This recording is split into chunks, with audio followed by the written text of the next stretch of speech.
अमेरिकी securities and exchange commission और अडानी के बीच चल रहे केस में अब एक नया मोड़ सामने आ गया है। यूएस एसईसी ने भारत सरकार को बाईपास कर गौतम अडानी को सीधे समन भेजने के लिए अर्जी लगाई थी। इस अर्जी पर सुनवाई से पहले अदालत ने दोनों पक्षों को बातचीत करने और अपना फैसला बताने की बात कही थी। अब खबर है कि अडानी ने अमेरिकी सिक्योरिटीज एंड एक्सचेंज कमीशन से कानूनी नोटिस लेने पर सहमति जताई है। एक कोर्ट फाइलिंग के अनुसार अरबपति गौतम अडानी और उनके भतीजे सागर अडानी ने एक सिविल फ्रॉड मुकदमे में US securities and exchange commission से कानूनी नोटिस लेने पर सहमति जताई है, जिसमें आरोप है कि उन्होंने रिश्वतखोरी की योजना के बारे में निवेशकों को गुमराह किया है। अगर जज इस प्रस्ताव को मंजूरी दे देते हैं तो अडानी के पास एसईसी की शिकायत पर जवाब देने के लिए 90 दिन होंगे, जिसमें केस खारिज करने की रिक्वेस्ट भी शामिल हो सकती है। दोनों आरोपी भारत में हैं और एसईसी ने उन्हें कानूनी कागजात देने में दिक्कत आने की बात कही थी।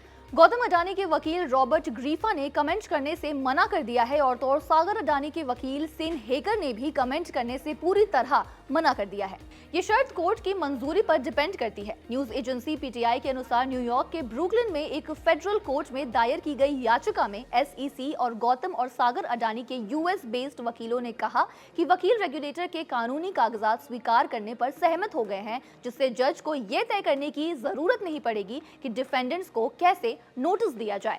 जॉइंट एप्लीकेशन रिलेटेड कोर्ट से मंजूरी के लिए जमा किया गया है। ये यूएस कानूनी कार्रवाई में एक स्टैंडर्ड प्रक्रिया का कदम है जो मामले के सिस्टमैटिक समाधान की अनुमति देता है।